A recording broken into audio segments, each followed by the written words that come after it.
What's going on, guys? Goat here. I wanted to bring a video to you guys kind of talking a little bit about where we are in the life cycle of Call of Duty Infinite Warfare, as well as use a gun in this video that I've almost never used. I haven't had great experiences with it. I had the epic variant of the gun, the FHR-40 Windfall.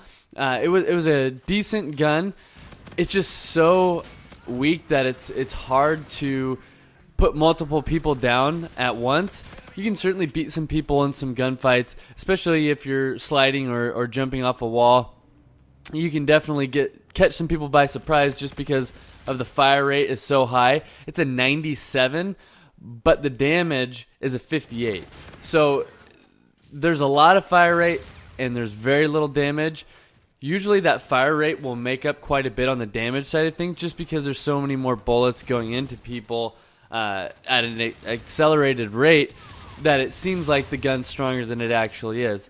Well, I have not found that to be the case here with the FHR-40. In the gameplay that you're watching, I'm using the FHR-40 Havoc, and that's the variant that you can get, the De-Atomizer strike. Also, it has steady, reduced hip fire spread. It stacks with the laser sight. I've talked to you guys about this in videos previously, and that is try to use attachments that benefit the gun and the perks that the gun comes with.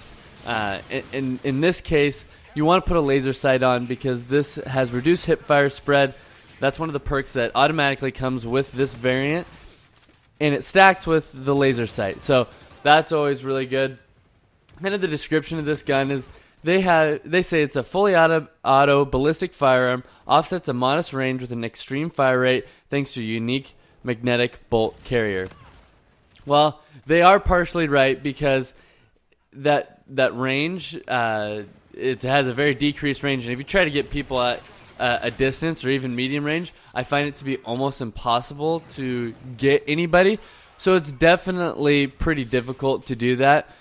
I would say this is probably my least favorite nuclear out of the main types of guns, submachine gun, light machine gun, sniper, assault rifle, all of those guns. This one's probably my least favorite nuclear variant. And it's just because the gun's so weak. I find it hard to get multiple people at once, but I have been wrecked with this gun before, so I know that it's possible, and maybe I just need to play with it more. I only have a couple of games under my belt using this gun, so I don't have a good indication of how good it could be. During this video, you'll see I definitely went on some streaks. I think I got to like 8 kills away from my nuclear. It was rather difficult, and the game that I played after this one, I had like a 2.5 KD, so it wasn't very good. So it's definitely a hard gun to use. I'd say for the more skilled players, it's going to be a little bit easier. But if you're just trying to pop on and you're kind of an average Call of Duty player, I wouldn't say that this would be the variant I would use if you're trying to get a De-Atomizer strike. I'd try to stick with the NV4 Fallout. That's a really good one. Also, the Karma Armageddon is a good one. And then, of course, the Gamma Trencher. And I would stick with those if you're trying to get the De-Atomizer strike. Let me know what you guys think in the comment section. We're in a point at the game right now where it might be getting a little stale, it might be becoming a little redundant, and I think the hype is so big for Call of Duty World War II. We're just kind of ready for that. Let me know what you guys think in the comment section. Let me know if you've gotten a nuclear or De-Atomizer strike with this variant. I found it rather difficult, but as soon as I get one, I'll make sure to share that gameplay with you guys. If you're new to the channel, make sure to subscribe. All right, goats out.